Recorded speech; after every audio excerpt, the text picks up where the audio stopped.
welcome everyone. Today we're talking about beyond conjoint analysis, how AI is revolutionizing pricing and product optimization for telecoms, for carriers in particular, those who work B2C.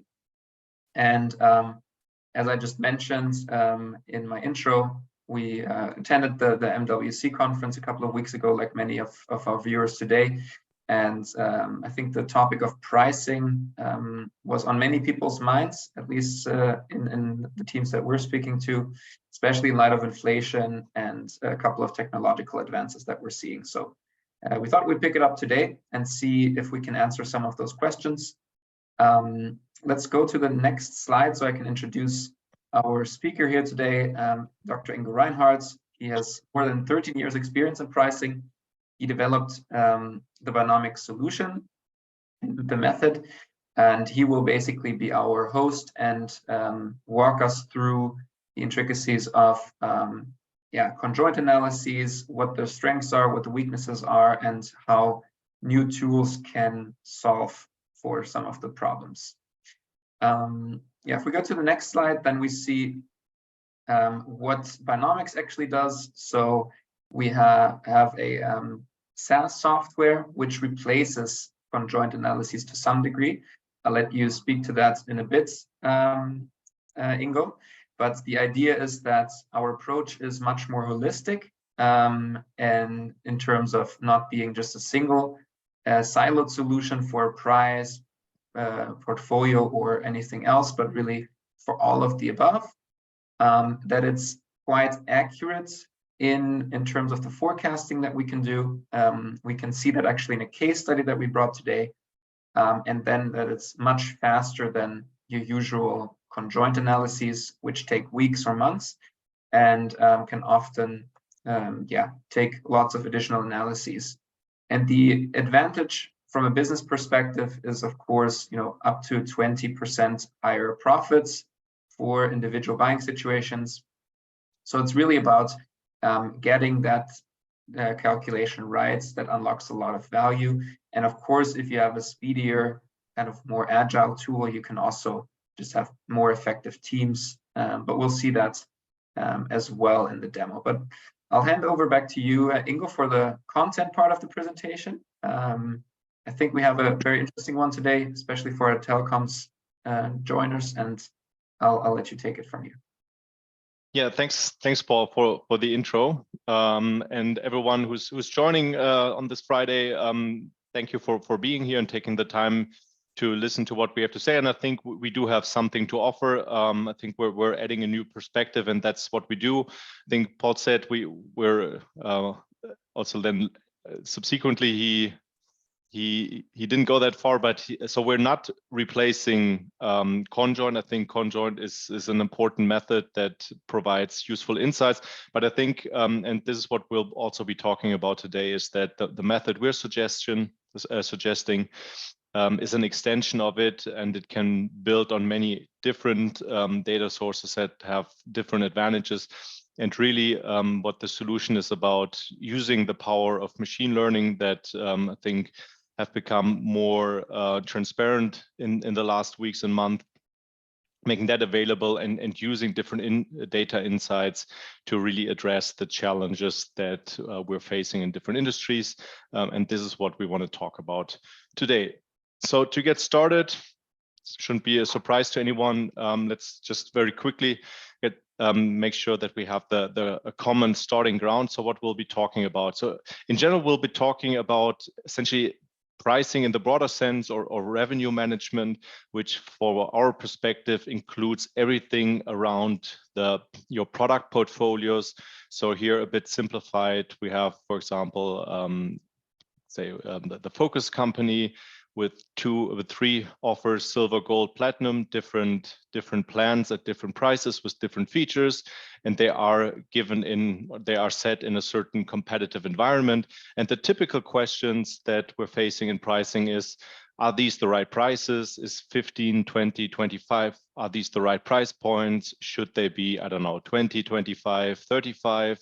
Should they be maybe $14.99 instead of $15? So all of these are pricing questions, but also pricing questions are, should it be 5, 15, 20 gigabyte, or should it maybe be 10, 20, 40, or any other number? And these are the core questions, but also key questions include, should we, for example, differentiate our offer across different channels? Should we give different benefits? Should we offer different products? Maybe we have 4 or 5 products and choose to select the different 3 for online and offline. So these are all of the different questions that we have, and these are the playing field we're dealing with.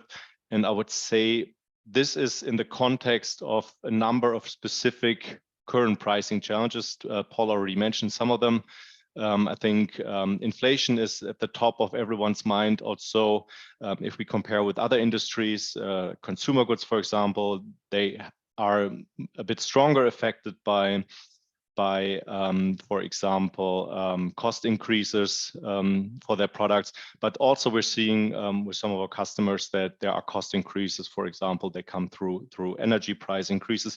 And I think the more relevant part, how inflation in general plays a role in telco, is in the indirect effect that people, because of strong price increases in other areas, utilities, for example, now have maybe less money to spend on telco products. So this is the I would say the second order effect that plays a strong role. And the way this plays into pricing is increasing costs. Energy, for example, of course, increase the variable costs of products, whereas the second order effects that go through a limitation in budgets have an effect on the willingness to pay for different products. And this might, for example, be reflected in customers buying smaller, maybe prepaid products compared to the previous year, for example. Then there are other effects. There are often regulatory changes that are relevant, for example, that certain offers are no longer allowed in certain countries, and the question is what to do with that. In effect, the question is certain offers that you had in the past are no longer available, and you need to choose from the now limited set of potential offers. And the question is, what's the best way to deal with that? The same is with technological innovation, 5G, for example, or product innovations like certain types of bundling, partner cards, and so on, that typically go a bit further in terms of complexity, or a bit further in the changes in sales volumes they imply than just simple price changes going from 16 to 17 euros, for example. So some of these changes that are affecting the industry can have much stronger effects on the portfolio than we had seen in the past, and that of course leads to the questions how to assess these effects to make best choices. For example, if offers that had worked very well in the past are no longer available. And I think the last point that's relevant, capital market requirements affect pricing in every industry. In pricing, we often have the choice between profitability, revenue, or long-term revenue. And I think with increasing interest rates, we're seeing a shift towards more short-term profitability, whereas capital markets have favored growth much more strongly in the past. And of course, in pricing, we need to consider this, also this shift in importance between profit, revenue, and growth. So this is, I think, the playing field. Happy if you have anything else that you find important, please write in the comment, and we're happy to discuss at the end of the session. All right, so let's get to the core topic, beyond conjoint analysis. And for this, I think it makes sense to just very briefly, we won't go into much of the details here, the technical details, but just to get an understanding of having common understanding of what we're talking about here. So this is just a typical example of how these conjoints work. Is you have certain tariffs here, 3 plans A, B, C. They have different features, and they can also have different brands. Here they only differ in the data volume that they have and the price that they have. And then the participant in a study like that is asked to choose one of these 3 products, or if the participant doesn't like any of these products, you always have or should have this none option, which essentially means I don't like any of the three products. And the idea is you force the participant to choose between different alternatives to really understand how much more they are willing to pay. For example, if they choose between B and C for these extra 40 gigabyte, someone would have to pay an extra 10 euros. So to understand how people choose between these, and you could then in the next step, if someone chooses C, make C a bit more expensive to understand at what point customers switch to get an understanding of how much they value these extra 40 gigabyte. And there are different techniques that are able to do this automatically to understand how customers make these choices. So this is essentially the idea. And what you get in the end is, I don't know, you ask 1,000 or 2,000 participants in these studies to get an understanding how each one of them values the certain features in the study, how they value 10, 40, 80, 100, unlimited gigabyte, and how much utility they, for example, put at different price points. And then you can, as a consumer of the study, use those insights to show these respondents hypothetical offers, and based on the utility or the insights you got from the study, you understand what they would buy, and with that you can essentially make a market simulation to understand how price changes or product changes would affect their buying behavior. So this is very much in a nutshell how these conjoints work, and there are of course some limitations with that, which probably most of you, if you've worked with conjoints, have noticed that are important and that we want to address, and also talk about what alternatives there are to address these issues. So, and we have just summarized some of these. I won't go into each one of them, but we're sending afterwards the presentation. So if you want to take a look, here are more complete details on what can be relevant. So from a statistical point of view, something that we always find is that even if it's a large study, it's still fairly small. If you ask 1,000 or 2,000 participants, that means that 1% market share is only 10 to 20 people. So if you want to, you cannot use really a study with 1,000, 2,000 participants to be precise in predicting a market share plus minus 1-2%, because the sample size is too small, and you can really it's really difficult to be precise, because 1% market share is only represented by 10 to 20 people in this case. I think the more relevant cases, if you think of the screen we had here on the previous page, the more serious problems are that this is often just a hypothetical buying situation that's addressed in the screen, whereas in reality, the actual buying situation typically looks very different, as is highlighted here by just some companies' online offers. So the real offer typically looks much different from the one shown on the screen. So these are typically hypothetical purchasing decisions and not real one. And one example I find useful that highlights this is, I think it was a long time ago, Sony, they had a conjoint on radios, small pocket radios when that was still a thing. And they asked people about their willingness to pay. And let's say if someone came out to have a willingness to pay around 20 euros for a certain radio, they would, after the survey was over, they would essentially ask, thank you for participating, and for your participation in the survey, we want to give you a gift. Would you like to have this radio, where you said you are willing to pay 20 euros for it, or would you rather have 10 euros in cash? And then in the end, most people chose the cash, which is an interesting insight into how valid the responses were from the conjoint. So but this is always something you need to keep in mind, that the way these surveys are conducted is very different from the actual buying decision, and even more so when, as many providers do, you don't only offer a tariff with different gigabytes, for example, but you do that in combination with a device.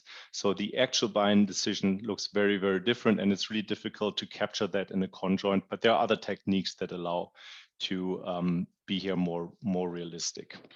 Another thing is that's typically difficult for conjoint is to really differentiate between channels, because you would typically ask someone, do you buy online or offline, for example, but it's difficult to actually say that, right? So most of us buy online and offline, and it's maybe just to some degree random where we will actually make the choice. But our choice is very different here, online and offline, particularly the type of store where you buy. The competitive set can be very different. And this, of course, has implications for how to set prices. If, as on your website, you only compete within your portfolio, your offer can be very different from one where you are on a website where you're competing, like Amazon, for example, against different tariffs. So these are all things that need to be considered. So this is a very synthetic, clean situation that's typically underlying the conjoint, whereas reality is much more messy. And this is also reflected in the observation, if you do these conjoints, that the results don't really typically replicate actual market shares. So the real market shares often differ very much, and you have to work with very high or very low weights to adjust the findings to the real market shares. And this is also in part because they're not really considering these real situations here. And of course, and I think this is the last one I want to highlight here, speed to insight. Typically, if you have a question and you need to run the conjoint, do the analysis and everything, it takes a long time, 1 to 2 months, very often, until you get actual findings that you can work with. And that's, I think, where we want to, at Buynomics, address the topic, and this is where we would like to offer a solution with which we're already working with a number of customers, not just in telco, but across different industries. And it's what we call the virtual shopper model. And the idea is essentially that whereas in a conjoint, you typically have like a basic utility model that to some extent actually assumes that customers are rational in their behavior, which they're not in reality. So we all have our behavioral traits.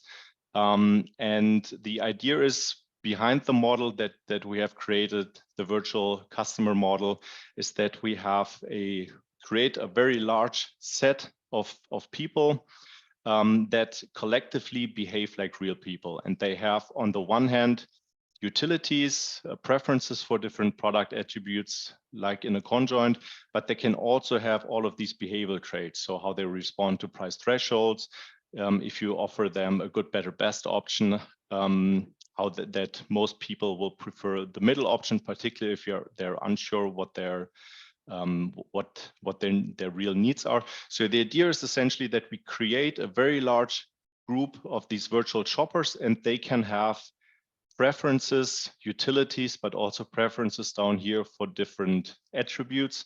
And you can show them, just like in a conjoint, different products, and they decide what they want to do, what they want to buy. And you can essentially derive these demand curves based on these virtual shoppers for your different products. If you change the price, of course, if you increase the price, you lose sales. And when you have the demand curve, it's really easy to compute everything else, revenue and profit curves. And so far, very similar to a conjoint, but I think the key insight is that what you get from a conjoint, you can also get from many other data sources. So you don't need to conduct this full survey. So, and for example, and this is something we work with very frequently, are, for example, actual sales data. So here in this case, we have, for example, an online channel, we have 5 different tariffs, and it's a bit simplified, so for this demonstration purpose, but it's based on real data. And we have 2 periods. In reality, we'll have much more depending on the context. We usually work with 1 to 3 years of historical data, and other data sources. And the idea is much like in a conjoint, or different from a conjoint, we show different offers, but these are the real offers in this period that were shown to real customers, and behind the volumes are very large numbers of actual sales. So this is based on real decisions by real customers on this channel. And in this first period here, we had 2 products in promotion. That's why they have a lower price and they have a higher sales share. And in the period 2, no products are in a promotion. And we see that these 2 products now have much lower sales shares. But tariff A here, the cheapest one, has in this case a much higher sales share. So, and these are 2 periods, for example, weeks, 2 weeks or 4 weeks. These are typical timeframes at which this works. And what is then done, and this is where the machine learning or AI comes into play, what our method can do is that it looks at dozens or hundreds, depending on how much data is available, of these distinct periods of real sales data, to determine from this how real customers value certain attributes. So if I go down €5 and promote a product, I have 2 effects. I have the price effect of €5 and I have the promotion effect that I highlight this product. This allows me, or allows the system to understand the willingness to pay for customers for this tariff, and also by the movements, because some of the neighboring products benefit from the loss. I understand how customers on average value the differences between these different tariffs. And this allows me, if I look at many periods like this, to assess how real customers value these products. And I can do this, as I did here, with real sales data. But I can also, and that's why we say we're not replacing Conjoint, we can also use Conjoint studies or any other type of pricing survey, Van Westendorp, Garber-Granger, and other insights to parameterize these virtual shoppers. And this is also, I think, a key advantage is it's a model of customer behavior. And it consists of essentially the distribution of willingness to pay or utility that these people by channel or in a total market have for different attributes. And it can then be updated with different data insights. So it can be updated with sales data on a regular basis. So you say maybe each month or each quarter, you run an update with the new sales data to understand how customers change their preferences between different products, or you can also update it with surveys that you have conducted on new features, or if you want to test something that's not yet in the market, you can also test expert judgment on a new feature to understand if it makes sense to look into this a bit deeper. So and this is the core. You can, with this method, you can, and the machine learning underneath it, you can create these virtual shoppers that behave like real customers on a channel basis, for example, and use them then to predict how customers will react to changes in your portfolio, or how customers react to changes in your pricing or any other change. Or also you can understand, and this very quickly, how your demand, how your portfolio is affected if, for example, a competitor changes something in their offer. And I just want to very quickly show you what this looks like with a very simple example. Paul, can you see my screen? Yes, I can. All right, perfect. Just need to move this. So here, this is a very simplified example that's similar to the ones we've shown. So we have here 4 plans, 10 gigabyte, 20, 30, and 50, and some other features where you can essentially change all of these features. You can change what product is highlighted. If you're, for example, in this case, selling via your website, so the plan 30 is highlighted. For example, you say this is what most people buy. So you can make this as realistic as possible for a different channel. On your own website, it makes sense to not include here the competition, because that's what customers look at. If you're selling through another channel where competition is much closer, then of course it makes sense to also include competitor products. And then essentially what happens is you show this offer to the virtual shoppers that behave like real shoppers, and you can then see what happens if you change a price here. So for example, if I change the price, I think the original price was 15 here, and I go up, I see that I'm losing a certain number of units. And often in these portfolios, we see that we have very high elasticity. And the reason for that is that we are dealing here with very close substitutes. So if I only change the price in one of these products, then many customers switch between within your portfolio, and this is what produces this very high elasticity. The total elasticity for the whole portfolio is typically much lower than that, but it's important because if you change prices within your portfolio, you often have very strong movements within your portfolio, and you can of course do for these different plans that you have, do all the usual analysis. So you can look at the units, and what's important, if I change the price in one of these products, it affects of course the sales of all the others, because if I decrease my price here, then there are fewer customers available for all the other plans. So this is the dynamic, and as I said, the price elasticity is fairly high. And one easy thing to do is here you can, for example, look at the profit maximum in this case, and then get the right pricing for your portfolio. And let me just to conclude, compare the base case with the case we just looked at. You see that if we say this is the starting point where we have prices of 15, 20, 25, 35, and we optimize that, we come to this case with 18, 21, 24, 27. And we see that if we look at the profit, that we are now a bit more profitable than we were in the previous case. So these are exercises, and this is just very simplified, but you can also use it for realistic portfolios, also including many of the other features that we discussed to optimize your offer and understand how your customers will move within your portfolio, or also between you and your competitor if you make these changes. Just quickly go back to the presentation. Where were we? Let's take a look. And if you do this, this is based on a real example that we did, where similar to the one I showed in the tool, we had the case where the tool suggested to lower the prices for the larger plans in an upsell case. And this allowed, based on the recommendation from the tool, the customer to find a much more profitable portfolio. In this case, the profit increase coming from an upsell and from an increase in the revenue per customer.